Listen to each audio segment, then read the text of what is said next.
Welcome. आप देख रहे हैं बॉलीवुड रिपोर्टर और मैं हूं आपके साथ सोनाली। हाजिर हूं बॉलीवुड की अप टू डेट खबरों के साथ फिर एक बार। तो चलिए करते हैं आज के शो की शुरुआत और आपको दिखाते हैं बॉलीवुड रिपोर्टर की टॉप न्यूज।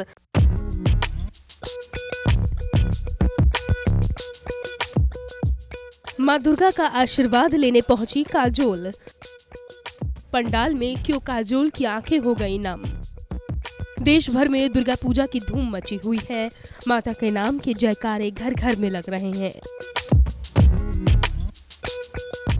बॉलीवुड के कई सितारों के साथ एक्ट्रेस काजोल का परिवार भी इस फेस्टिवल को धूमधाम से सेलिब्रेट करता है।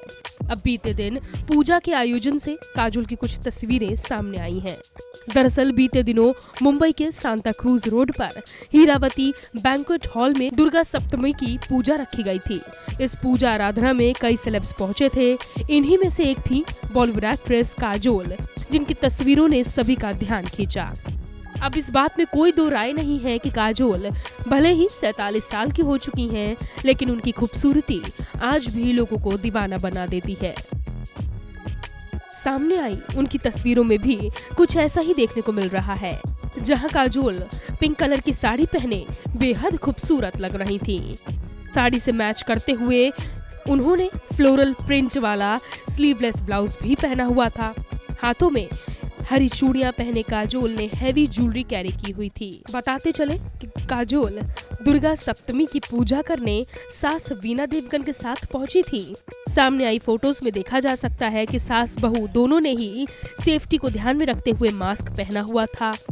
इस दौरान अजय देवगन की मां बैगनी कलर के सूट में नजर आई। बता दें कि काजोल हर साल दुर्गा मां की पूजा के लिए मां तनुजा, बहन तनीषा मुखर्जी और दोनों बच्चे युग और न्यासा के साथ पहुंचती हैं। हालांकि इस बार वो सिर्फ सास के साथ दिखाई दी। उनकी सभी तस्वीरों को फैंस खूब पसंद कर रहे हैं। वहीं काजोल अपने चाचा से भी मिली। लंबे वक्त के बाद अपने चाचा से मिलने पर काजोल बेहद इमोशनल हो गई। उनकी आंखें नम हो गईं।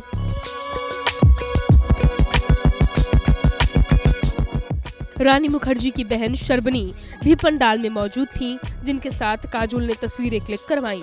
बात करें काजोल के अपकमिंग प्रोजेक्ट्स की, तो हाल ही में एक्ट्रेस ने रेवती के साथ एक प्रोजेक्ट साइन किया है। Bureau report. तो आखिरकार बंगाली फिल्मों की एक्ट्रेस और टीएमसी सांसद नुसरत जहां ने रचा ही ली दोबारा शादी। ऐसा हम नहीं बल्कि खुद नुसरत की तस्वीरें कह रही हैं। जी हाँ, 26 अगस्त को एक बेटे की मां बनने के बाद से ही नुसरत अपनी निजी जिंदगी को लेकर भी चर्चा में थी। जहां पहले नुसरत के बेटे के पिता के नाम से पर्दा उठा, वहीं अब नुसरत अपनी दूसरी शादी को लेकर भी कुछ छुपाना नहीं चाहती हैं, क्योंकि इस बार तो खुद उन्होंने सोशल मीडिया पर एक ऐसी पोस्ट शेयर कर दी है कि उनकी गुपचुप हुई शादी की पोल खुल ही गई है। दरअसल नुसरत जहां का अपने एक्स पति निखिल जैन से अलगाव के बाद से ही वो मीडिया की खबरों में बनी हुई थी। उनका पति से अलग होना और फिर उनका प्रेग्नेंट होना और एक बेटे को जन्म देना, यहाँ तक कि उनके बच्चे के पिता का नाम उन्हें लोगों के सवालों के घेरे में खड़ा कर रहा था। हालांकि नुसरत अभी तक कुछ साफ तौर से बता नहीं रही थी, लेकिन अब ऐसा लगता है कि नुसरत इशारों के जरिए अपनी निजी जिंदगी के हर सीक्रेट को खुलेआम जाहिर करना चाहती हैं। नुसरत ने बीते दिन ही अपने बेटे के पिता यशदास गुप्ता का जन्मदिन सेलिब्रेट किया था। उन्होंने इसकी तस्वीरें अपने इंस्टाग्राम हैंडल पर शेयर की। इन्हीं तस्वीरों में लोगों को अंदाजा मिल गया कि नुसरत ने यश से गुपचुप शादी रचा ली है। सबके सामने आई इस तस्वीर में यश गुप्ता का बर्थडे केक नजर आ रहा है। गौर करने वाली बात तो ये है कि इस केक पर हैप्पी बर्थडे हस्बैंड और डैड लिखा हुआ है, जिसे देखकर लोगों ने ये कयास लगाने शुरू कर दिए हैं कि नुसरत और यश की शादी हो गई है। हालांकि इन दोनों ने साफ तौर से कुछ भी नहीं बताया है और ना ही अपनी शादी की पुष्टि की है। ऐसे में अब इनका आधिकारिक बयान आना ही सिर्फ बाकी है। बर्थडे केक के अलावा नुसरत ने यशदास गुप्ता के साथ एक और तस्वीर शेयर की है। ये तस्वीर काफी रोमांटिक नजर आई है, क्योंकि इसमें दोनों कैंडल लाइट डिनर करते नजर आ रहे हैं। इस तस्वीर के साथ ही नुसरत ने कैप्शन में लिखा है, हैप्पी बर्थडे माय लव, आपको बता दें कि नुसरत ने जब से अपने बेटे को जन्म दिया है तभी से यश और वो साथ में रह रहे हैं, जिसके बाद लोग यही कह रहे हैं कि इन्होंने शादी भी कर ली है। बता दें कि नुसरत के बेटे के बर्थ रजिस्ट्रेशन रिकॉर्ड के मुताबिक नुसरत के बच्चे के पिता देवाशीष दास गुप्ता हैं। नुसरत ने अपने बेटे का नाम भी ईशान रखा है, जिसे अंग्रेजी में ईशान लिखा जाएगा, जो काफी हद तक यश दास गुप्ता के नाम से मिलता जुलता है। नुसरत के एक्स हस्बैंड निखिल जैन से अलगाव होने के बाद से ही एक्टर यश दास गुप्ता से बढ़ी नुसरत की नजदीकियों ने बज़ बनाया हुआ है। गौरतलब है कि नुसरत जहां ने कुछ समय पहले ही अपने पति निखिल जैन संग अपनी शादी को अमान्य बताया था। दोनों के रिश्ते की अनबन की वजह यश से नुसरत की नजदीकियों को ही बताया गया। वहीं साल 2020 में नुसरत ने एक्टर यश दास गुप्ता के साथ फिल्म SOS कोलकाता में काम किया था। इस फिल्म की शूटिंग लंदन में हुई थी। उसी दौरान नुसरत और यश के बीच अफेयर शुरू हुआ था। प्रेगनेंसी के दौरान नुसरत के साथ हर समय यश दास गुप्ता को देखा गया था और डिलीवरी के दौरान भी वो अस्पताल में मौजूद थे। अब ऐसे में वो बच्चे की परवरिश में भी नुसरत की मदद कर रहे हैं। हेलो एंड वेलकम, आप देख रहे हैं E24 न्यूज़ 24 और मैं हूं आपके साथ सोनाली। जब से विक्की कौशल ने सरदार उधम साइन की है तब से सोशल मीडिया पर कई सर्च किए गए हैं। कुछ लोग इनके बारे में जानते हैं और कुछ लोग जानना चाहते हैं। 16 अक्टूबर को फिल्म रिलीज हो रही है और आज मेरे साथ फिल्म की कास्ट मौजूद है। मेरे साथ फिल्म के डायरेक्टर हैं शुजीत सर, विक्की कौशल हैं और प्रोड्यूसर रोनी लहरी भी हैं। बहुत बहुत स्वागत है आप तीनों का। सबसे पहले शुजीत सर, आप ये बताइए, 21 साल, इसको सपना कह सकती हो आपका? सपना जो 21 साल बाद पूरा होने जा रहा है? हाँ, कह सकते हैं आप। तो कुछ दिनों में ये सपना सच हो जाएगा, तो कितने एक्साइटेड हैं या नर्वस हैं? थोड़ा नर्वस तो हूँ मैं, और हर फिल्म से पहले थोड़ा नर्वस तो होता हूँ, क्योंकि फाइनली क्या है कि मेरा प्रॉब्लम ये है कि फिल्म जो है मैंने बनाता तो मैं अपने लिए हूँ, फिर रोनी दर्शकों के पास ले जाते हैं तो फिर दर्शकों को फिर मुझे मेरे पास एक वो बहुत बड़ा एक प्रॉब्लम होता है, अब दर्शक क्या बोलेंगे, बनाया तो मैंने मेरे लिए है। अच्छा। सो उसलिए थोड़ा नर्वस मैं ज़रूर हूँ, थोड़ी एंग्जाइटी भी है, अब है ये। और एक्साइटमेंट भी है, क्योंकि ना सर आपको सच बताऊं कि बनाने के बाद ना अभी लास्ट 8-10 दिन से कुछ फीलिंग नहीं आ रही है, मतलब ना क्या है, बिकॉज तब इतना बोझ होता है सर में जब हम लोग बनाते हैं फिल्में, जब तैयारी चल रही होती है, पोस्ट प्रोडक्शन, म्यूजिक, तब सब सारा दिन रात इसमें इतना घुसे रहते हैं, सडनली कुछ समझ में नहीं आ रहा है कि अभी काम खत्म हो गया है, वैसा लग रहा है। बट एक्साइटेड हूँ मैं।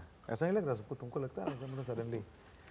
अच्छा विक्की, ये बताइए, एक आजकल वर्ड चल रहा है प्रेप, कि स्टार्स ने प्रेपरेशन स्टार्ट कर दी है, प्रेप कर रहे हैं। जिस इंसान से आप मिले नहीं, जिस शख्स को आप जानते नहीं, उनके बारे में प्रेप करना, प्रिपरेशन करना आपके लिए कितना मुश्किल रहा है? किस तरह से आपने तैयारी करी है? जी एक्चुअली देखिए, जब एक फिल्म बनती है ना तो सिर्फ एक एक्टर नहीं, 300 लोग प्रेप करते हैं साथ में, ताकि वो प्लेटफॉर्म मिल सके एक्टर को कि वो वहाँ जाके उस कैरेक्टर को निभा सके। तो ये कलेक्टिव प्रेप ही था सबका, चाहे वो 1930 का वो दौर क्रिएट करना, वैसी बिल्डिंगें, गाड़ियाँ, वो रंग, वो कपड़े, तो बहुत सारी एक टीम बहुत लोगों की जुड़ती है वो वापस आपको उस दुनिया तक पहुंचाने के लिए। जहाँ तक कैरेक्टर को निभाने की बात आती है कि as an actor physical prep भी था, मेंटल प्रेप भी था। कुछ फिल्म में मेरे 20 साल के भी पोर्शंस हैं, कुछ में मैं 40 साल का हूँ, कुछ में 30 साल का हूँ, तो कहीं ना कहीं वज़न का बढ़ाना घटाना वो खेल चलता रहा। फिर उसके अलावा आप कभी 15 डिग्री सेल्सियस में शूट कर रहे हो, कभी आप -15 डिग्री सेल्सियस में शूट कर रहे हो, कभी 15 डिग्री में कोट पहनना पड़ता है तो -15 में कोट उतारना पड़ता है। तो उस तरीके के भी चैलेंजेस थे। रही बात मेंटली उस किरदार को निभाना, उसके अपने चैलेंजेस है कि उन्होंने कुछ ना कुछ जीवन में ऐसा कुछ देखा होगा, जिया होगा, तभी हम 100 साल बाद उन्हें याद कर रहे हैं। और अगर ऐसा कुछ था जो आम इंसान नहीं उसे फील कर रहे थे या नहीं उससे जूझ रहे थे, तो आज हम उन्हें याद नहीं करते। तो ऐसे इमोशंस को जीना, उनसे रूबरू होना, उसमें हमेशा एक आपको थोड़ा सा मेडिटेटिव स्पेस में जाना ही पड़ता है, अपने आप को आइसोलेट करना ही पड़ता है कि आप बाहरी दुनिया से, अपने निजी दुनिया से थोड़ा कट ऑफ होकर एक दूसरे जीवन को निभाने की कोशिश करें। तो वो बहुत ही, वो ऐसा नहीं होता कि आपने प्रेप कर लिया उसका 10 दिन, कि मैं 10 दिन में सोच लिया कि उधम सिंह ऐसे प्ले करूंगा और फिर आगे के 100 दिन जब आप शूटिंग कर रहे हो तो आप प्ले करते जाते हो। आपको रोज आकर रोज स्टार्ट बटन दबाना है, रोज पॉज बटन दबाना है, फिर रोज स्टार्ट बटन दबाना है, तो वो एक ऑनगोइंग प्रोसेस ही चलता ही रहा। तो कुल मिलाकर जैसे आप बता रहे हैं कि आपको इस फिल्म में रहने के लिए, बने रहने के लिए काफ़ी ज़्यादा मेंटली भी इस फिल्म में आप रहे हैं, तो कहीं ना कहीं आप जैसे कैरेक्टर से कुछ आपने लिया है, कुछ सीख, बहुत कुछ इमोशनली बहुत सीख लिया है। पहले तो मेरी जो, हमने फ्रीडम की बहुत लोग बात करते हैं, इक्वालिटी की बहुत लोग बात करते हैं, पर जो मेरी समझ बड़ी है सरदार उधम को प्ले करते हुए कि इनके जो मायने थे फ्रीडम के और इक्वालिटी के, वो सिर्फ देश तक ही लिमिटेड नहीं थे कि इंडियंस को फ्रीडम मिले और इंडिया में इक्वालिटी हो, वो पूरे दुनिया की बात कर रहे थे कि दुनिया का हर इंसान फ्री हो और दुनिया का हर इंसान इक्वल समझे एक दूसरे से, और वो बहुत बड़ी सोच है। वो उनके लिए जो क्राइम होता था वो एक इंसान का इंसान के लिए क्राइम होता था, एक देश का देश के अगेंस्ट क्राइम होता था, और वो उसकी बात करते थे। तो वो जब तक मैंने इस किरदार को निभाया नहीं था, उतनी बड़ी मेरी सोच थी भी नहीं, उतना मैं कभी समझ भी नहीं पाया हूँ, क्योंकि हमारे हिस्ट्री बुक्स में भी कहीं ना कहीं हम सिर्फ ये बता पाते हैं कि उस किरदार ने क्या किया था, उन्होंने जाकर लंदन गोली मारी थी, पर वो क्यों मारी थी, किस तरीके से उनके अंदर वो जज्बा आया, वो पेन, वो एंगर, वो क्या था, क्या सोच थी जो उनको पता था कि उनको फांसी लगेगी पर फिर भी उन्होंने वो किया। तो वो सारी चीज़ें हमने कोशिश की है कि हम फिल्म के द्वारा लोगों तक पहुंचा सकें। रोनी सर, आप शुरुआत से जर्नी का हिस्सा रहे हैं शुजीत सर के साथ, तो आपने फिल्म देखी है? आप देख चुके हैं? अरे करोड़ों बार देखी। नहीं, मैंने दिखाया नहीं उनको। अब उन्होंने तो बोला कि करोड़ों बार देखी है। वो तो मैं जैसे पहले शूटिंग हो रहा था तो मॉनिटर में देखता था, एक सीन शूट हुआ, अगले दिन दूसरा, फिर जब एडिट होना शुरू हुआ तो पहले एक सीन का एडिट हुआ वैसे देखा, फिर 2 सीन जोड़ा, फिर तीसरा जोड़ा, करते करते मतलब पूरा ही देख लिया। तो फुल आउटकम जो अब निकला है फिल्म का, उससे आप कितना खुश हैं? सेटिस्फाइड। सेटिस्फाइड। नहीं, वो मैं आपको बता दूं, वो खुश इसलिए हैं क्योंकि पहले जो एडिट थी ना 5 घंटे की थी, तो वो अभी आ गई है थोड़ी कम होके, तो उस खुश है कि कम से कम उतना तो उड़ गया है कम से कम। राइट। आप तो 5 घंटा नहीं बैठेंगे देखने के लिए, करेक्ट? कितनी ड्यूरेशन है सर वैसे फिल्म की?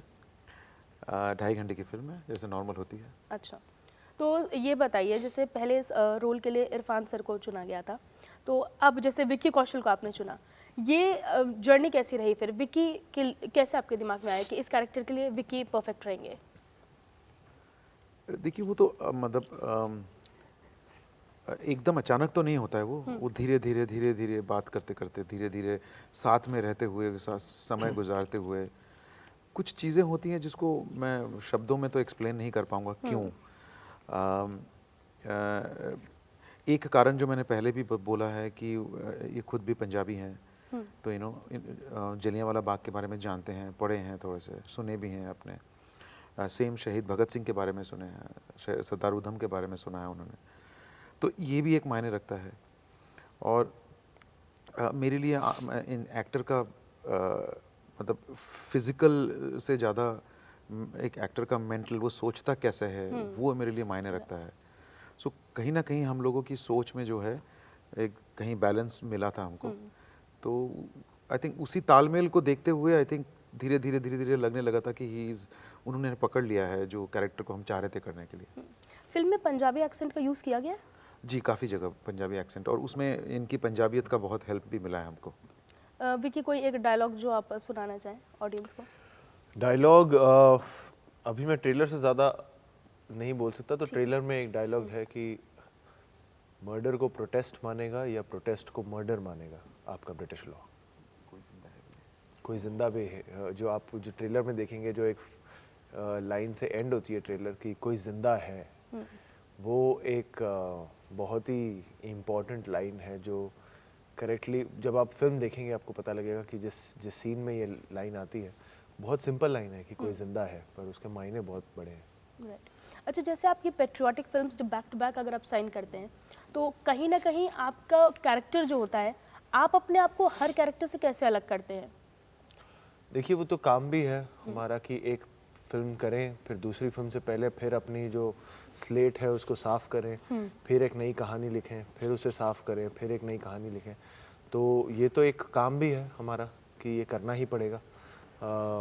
तो किसी तरह हो जाता है। कई बार आपको वक्त मिलता है कि बहुत तैयारी करने का, आप बैठते भी हैं डायरेक्टर के साथ, राइटर के साथ, आप जैम करते हैं और उस दुनिया को जानने की कोशिश करते हैं, क्योंकि at the end of the day आप एक वेसल ही हैं जिसके थ्रू एक डायरेक्टर का विजन लोगों तक आप पहुंचाते हैं। राइट। अच्छा सर, रॉनी सर, जैसे बॉक्स ऑफिस पर तो क्लैश का जैसा डर रहता है कि ये फिल्म रिलीज हो रही है, अब हाल फिलहाल में OTT पर भी 2-4 फिल्में बैक टू बैक आने वाली हैं, तो आपको इस अब OTT को लेकर कहीं कोई डर, कोई क्लैश तो रहता नहीं, तो कहीं बॉक्स ऑफिस कलेक्शन का डर नहीं है, तो OTT पर फिल्म रिलीज करना ज़्यादा सेफ मानते हैं?